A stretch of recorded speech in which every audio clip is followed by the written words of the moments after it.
dito agad, medyo lahat. Actually, ang buong, lahat naman tayo na natitest tayo ng time.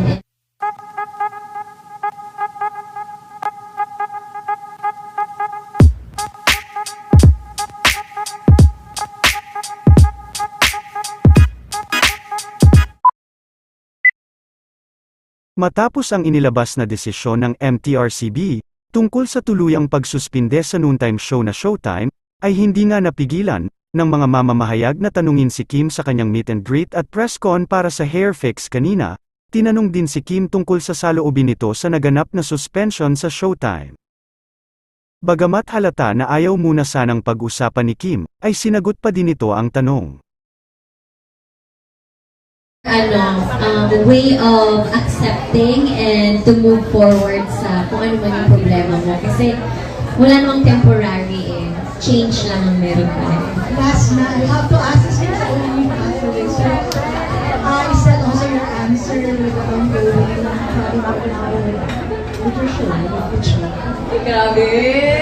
Sorry na! Buhok ba yun?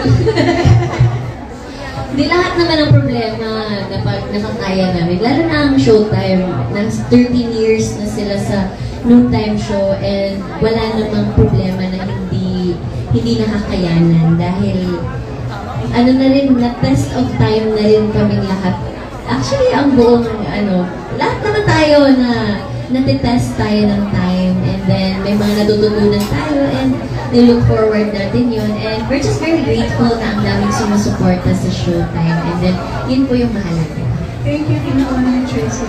Thank you.